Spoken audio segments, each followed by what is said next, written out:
Assalamualaikum warahmatullahi wabarakatuh. Selamat siang teman-teman semuanya. Kami dari kelompok 8 kali ini akan mempresentasikan bab 18, 19, dan 20 akuntansi sektor publik. Nah, di sini kami terdiri dari 4 orang. Perkenalkan, saya Najwa Dibrideni, teman saya Zahra Ella Agustina. Saya Titis Daniswara. Saya Ajeng Mendias. Baik, sebelum kami memulai presentasinya, yang terhormat juga kepada Bapak Mahmud selaku dosen pengampu mata kuliah akuntansi sektor publik. Untuk materi yang pertama akan disampaikan oleh Zahra Ella. Kepada Zahra Ella, waktu dan tempat dipersilakan. Yang pertama, saya akan membahas memahami arti penting PSAP nomor 01 pada SAP berbasis kas menuju akrual dan SAP berbasis akrual. Di sini yang pertama yaitu saya menjelaskan tentang pokok pembahasan dan perbandingan dan tinjauan kritis. Yang pertama ada tujuan pertanyaan. Yang pertama ada tujuan pertanyaan standar adalah mengatur penyajian laporan keuangan untuk tujuan umum dalam rangka meningkatkan keterbandingan laporan keuangan baik terhadap anggaran, antar periode maupun antar entitas. Menurut PP nomor 24 tahun 2005, laporan keuangan untuk tujuan umumnya yaitu laporan keuangan yang ditunjukkan untuk memenuhi kebutuhan bersama sebagaimana besar pengguna laporan. Sementara pada PP nomor 71 tahun 2010, laporan keuangan untuk tinjauan umum adalah laporan keuangan yang ditunjukkan untuk memenuhi kebutuhan bersama sebagai besar pengguna laporan termasuk lembaga legislatif sebagaimana ditetapkan dalam ketentuan peraturan perundang-undangan. Lalu di sini saya akan menjelaskan tentang PSAP nomor 02 laporan realisasi berbasis kas dan tidak ada PSAP yang mengatur laporan realisasi anggaran berbasis akrual. Yaitu pertanyaan tersebut menunjukkan adanya perbedaan dan bahkan pertentangan atau konflik antara standar terkait basis akuntansi yang digunakan.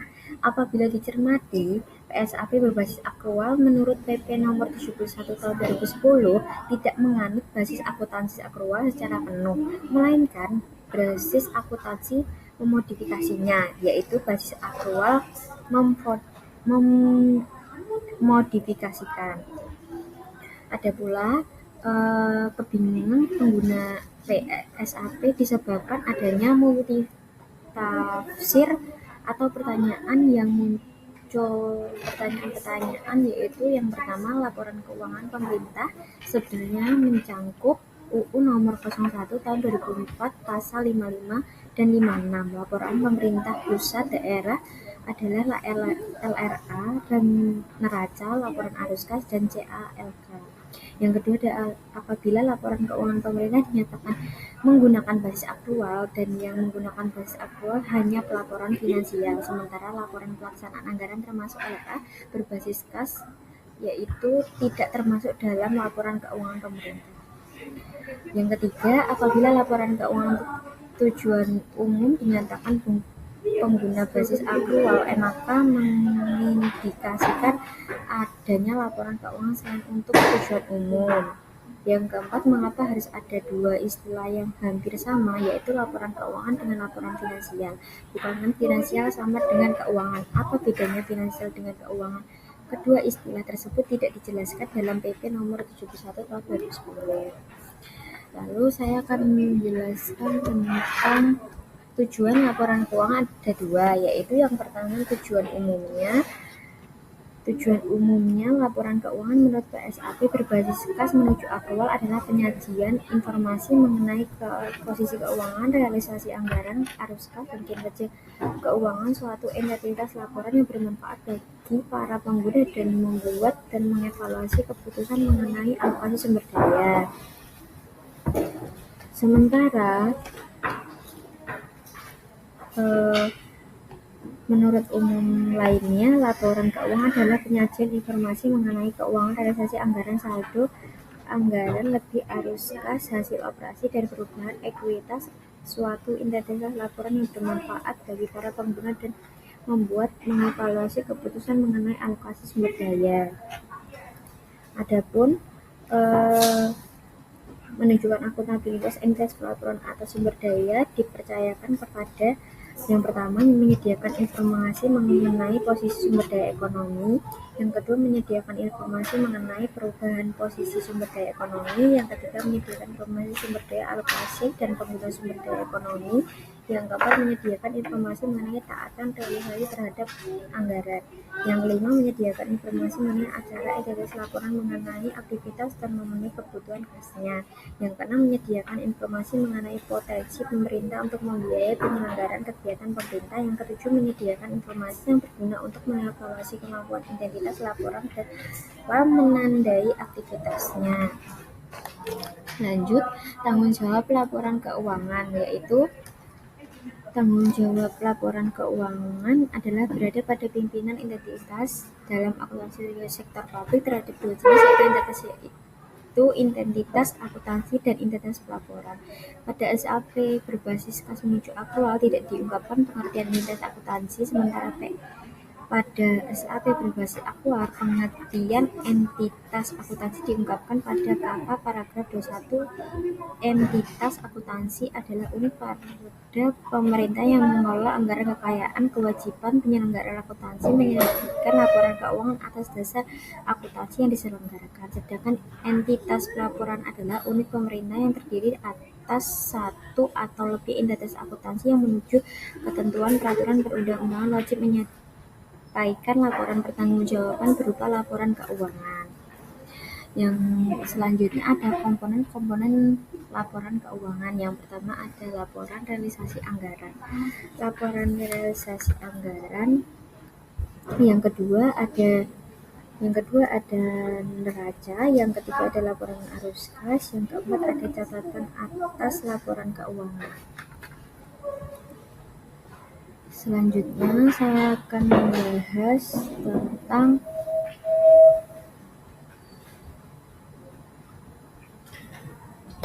periode struktur dan isi laporan. Struktur dan isi. Yang pertama ada laporan realisasi anggaran,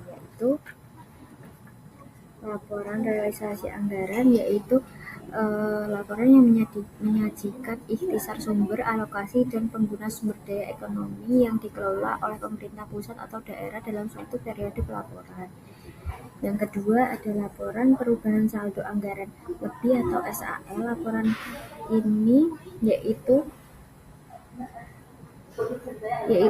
laporan perubahan SAL baru ada dan wajib disajikan oleh entitas pemerintah pusat dan entitas laporan lainnya yang menyelenggarakan laporan keuangan konsolidasian. Yang selanjutnya nomor 3 ada neraca. Neraca menggambarkan posisi keuangan suatu entitas pelaporan mengenai aset, kewajiban, dan ekuitas pada tanggal tertentu, yaitu mencangkup aset, kewajiban, dan ekuitas. Yang keempat ada laporan arus kas. Laporan arus kas disajikan oleh unit yang mempunyai fungsi perbendaharaan umum yang mencangkup aktivitas operasi, aktivitas investasi, aktivitas pendanaan, dan aktivitas transitoris.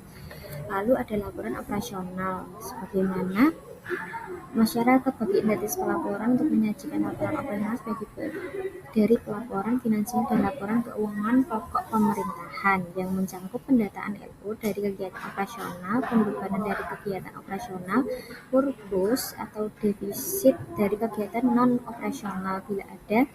Yang selanjutnya ada pos luar biasa bila ada. Yang terakhir ada surplus atau defisit LO. Lanjut, yang keenam ada laporan perubahan ekuitas, yaitu pelaporan yang baru wajib disajikan oleh entitas pemerintah berdasarkan SAP berbasis akrual. Yang ketujuh ada catatan atas laporan keuangan, yaitu menjelaskan atau daftar perinci atau analisis atas nilai suatu pos yang disajikan dalam LRA. Lalu ada periode pelaporan dan ketepatan waktu. Ini pembahasan saya yang terakhir, yaitu berbasis menuju aktual, menjelaskan pelaporan keuangan disajikan berkurang-kurangnya sekalian dalam setahun. Lalu akan dijelaskan oleh teman saya yang bernama Tigis.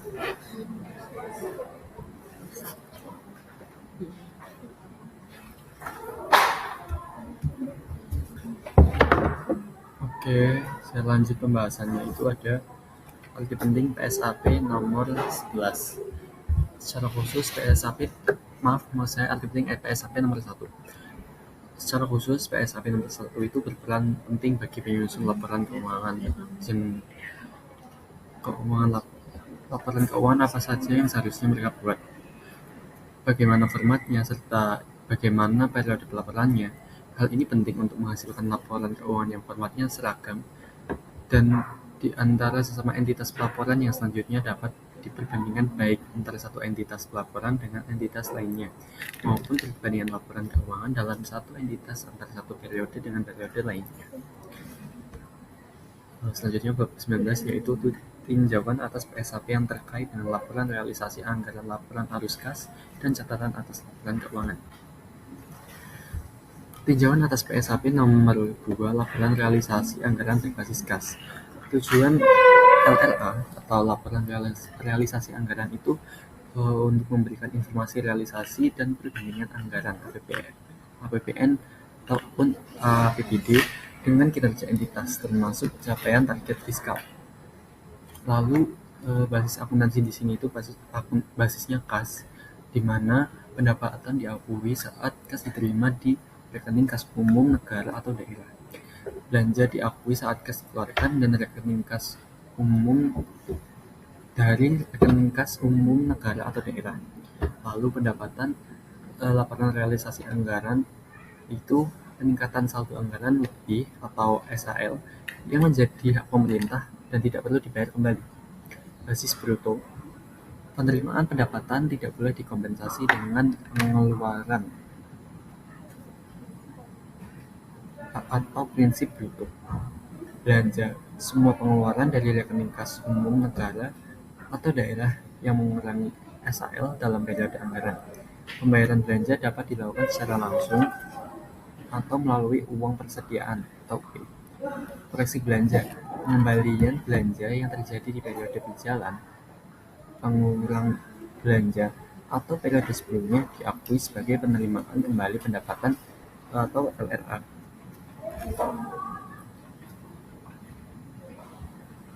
Selanjutnya, tinjauan atas PSAP nomor 3, laporan arus kas. Tujuannya apa?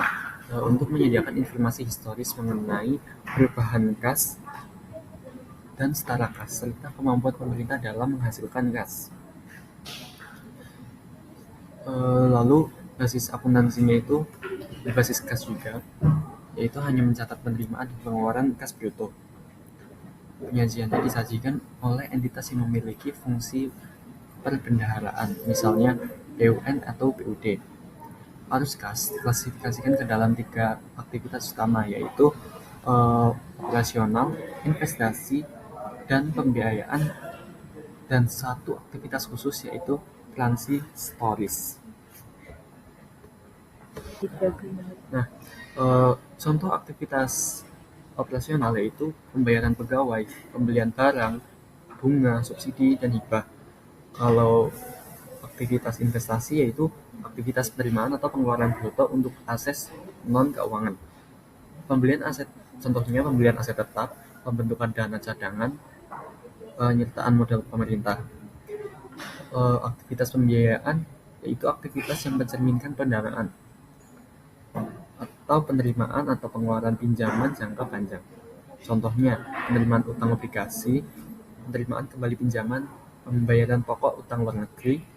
Lalu yang tadi yang secara khusus ada transitoris. Transitoris itu arus kas bruto yang tidak mempengaruhi pendapatan, beban, atau pembiayaan. Penerimaan atau pengeluaran perhitungan pihak ketiga, PFK, kiriman uang, dan uang persediaan. Lalu ada dalam laporan arus kas ini ada 2 metode penyajiannya, yaitu metode langsung dan tidak langsung. Metode langsung itu mengelompokkan penerimaan dan pengeluaran kas bruto dari aktivitas operasi. Lalu yang kedua ada metode tidak langsung. Surplus atau defisit disesuaikan dengan transaksi non-kas dan akrual. Selanjutnya akan dijelaskan oleh Nazwa. Baik teman-teman, presentasinya akan saya lanjutkan. Kali ini akan membahas berikutnya itu tinjauan atas PSAP nomor 04 CALK. Sebelumnya kita harus mengetahui CALK itu apa. CALK adalah catatan atas laporan keuangan. Lalu, untuk menghindari kesalahpahaman, laporan keuangan ini harus disertai dengan CLK tersebut. Nah, CLK itu berisi apa sih? Ini tuh berisi tentang informasi yang dapat memudahkan pengguna untuk memahami laporan keuangan tersebut. Lalu, CALK tersebut merupakan bentuk laporan yang paling tidak terstruktur, sehingga cara pembacaannya pun sangat akrab. Oleh karena itu, jika CALK ini dapat memuat aspek-aspek yang memadai dan lengkap. Lalu, CALK merupakan bagian dari laporan keuangan pemerintah yang menyajikan penjelasan secara naratif, analitis, atau daftar terperinci atas suatu nilai. Dan CALK disajikan dalam laporan realisasi anggaran, laporan perubahan SAL, neraca, laporan operasional, laporan arus kas, dan laporan perubahan ekuitas. Yang terakhir di CALK ini memiliki tujuan. Tujuannya apa? Untuk meningkatkan transparansi pemahaman yang lebih baik. Selanjutnya itu masuk ke bab 20. Bab 20 dengan judul tinjauan atas PSAP yang terkait dengan akuntansi aset tetap dan investasi. Yang pertama itu sebabnya adalah akuntansi aset tetap. Aset tetap dalam perusahaan itu merupakan aset yang menjadi hak milik perusahaan yang digunakan secara terus-menerus dalam kegiatan yang menghasilkan barang dan jasa organisasi atau perusahaan. Ditinjau dari segi fungsi, jumlah dana yang diinvestasikan, serta pengelolaan aset tetap memiliki peran yang sangat besar di dalamnya. Lalu, aset tetap ini diakui oleh pemerintah ketika apa? Ketika aset tersebut telah diterima atau diserahkan hak kepemilikan atau saat penguasanya berpindah.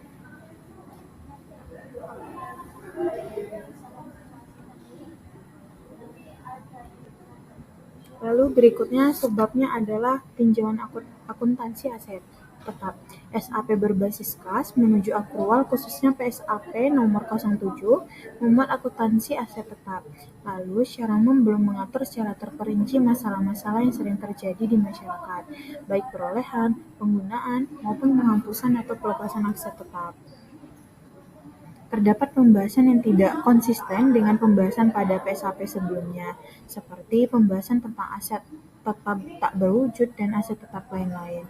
Lalu dalam PSAP nomor 01 tentang penyajian laporan keuangan, kedua aset tersebut termasuk dari jenis-jenis aset tetap sehingga harus dibahas dalam PSAP nomor 7. Baik, sekian dari saya. Materi berikutnya akan dilanjutkan oleh teman saya kepada Dini. Selanjutnya yaitu akuntansi investasi. Pernyataan ini PSAP nomor 6 mendefinisikan investasi sebagai aset yang dimaksud untuk memperoleh manfaat ekonomi, seperti bunga, dividen, dan royalti atau manfaat sosial, sehingga dapat meningkatkan kemampuan pemerintah dalam rangka pelayanan kepada masyarakat. Maksud dari manfaat sosial adalah manfaat yang tidak dapat diukur langsung dengan satuan uang namun berpengaruh pada peningkatan pelayanan pemerintah pada masyarakat luas maupun golongan masyarakat tertentu. Hal ini yang membedakan dengan investasi pada private sector, di mana tujuan utamanya adalah untuk mendapat monetary benefits. Contohnya adalah dana bergulir, di mana manfaat sosialnya lebih menonjol dibandingkan manfaat ekonominya. Adapun proses investasi pemerintah dapat ditunjukkan dalam gambar halaman 312. Yang selanjutnya tinjauan akuntansi investasi. Pada ruang lingkup antara paragraf kedua dan paragraf kelima isinya saling bertentangan. Pada paragraf kedua berbunyi, pernyataan standar ini harus diterapkan dalam penyajian seluruh investasi pemerintah. Sedangkan dalam paragraf kelima berbunyi, pernyataan standar ini tidak mengatur.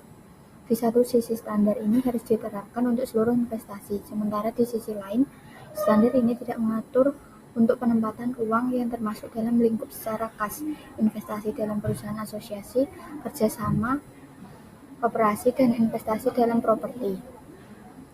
Hal ini tentunya membingungkan. Selain itu, dalam standar ini tidak dijelaskan lebih lanjut mengapa untuk ketiga jenis investasi ini tidak diatur. Oleh karena itu, kedua hal ini perlu penjelasan. Paragraf ke-6 garis ke-24. Penjelasan definisi metode biaya masih kurang lengkap. Belum ada penjelasan dengan bagaimana nilai investasi ketika ada perubahan atas kekayaan bersih atau ekuitas dari badan usaha penerima investasi yang terjadi sesudah perolehan awal investasi. Seharusnya dalam definisi metode biaya tersebut itu ditambahkan penjelasan bagaimana metode akuntansinya jika ada pencatatan perubahan atas kekayaan neto atau ekuitas dari badan perusahaan penerima yang terjadi sesudah perolehan awal investasi. Terus terkait dengan pengakuan investasi paragraf ke-20, kata dan pada kalimat manfaat ekonomi dan manfaat sosial itu menimbulkan penafsiran bahwa suatu pengeluaran kas atau aset dapat diakui sebagai investasi jika memiliki dua kemungkinan manfaat di mana yang akan datang, yaitu manfaat ekonomi dan manfaat sosial. Padahal pada paragraf ke-6 menyebutkan bahwa investasi adalah aset yang dimaksud untuk memperoleh manfaat ekonomi seperti bunga, dividen, dan royalti atau manfaat sosial, sehingga dapat meningkatkan kemampuan pemerintah dalam rangka pelayanan kepada masyarakat. Metode penilaian investasi pada paragraf ke-37 antara poin B kepemilikan antara 20% sampai dengan 50% dengan poin C kepemilikan lebih besar dari 50%. Menggunakan metode yang sama, yaitu metode ekuitas. Hal ini menjadi pertanyaan adalah apa tujuan pemisahan pengelompokan tersebut kalau metode yang digunakan adalah sama. Seharusnya pada poin C menggunakan metode ekuitas dengan melakukan konsolidasi dan atas laporan keuangan perusahaan investasi karena kepemilikannya yang mayoritas kurang dari 50%. Oleh karena itu perlu disempurnakan pada paragraf ke-37 poin C dengan tambahan klausul dikonsolidasikan dengan laporan keuangan induk atau laporan keuangan pemerintah.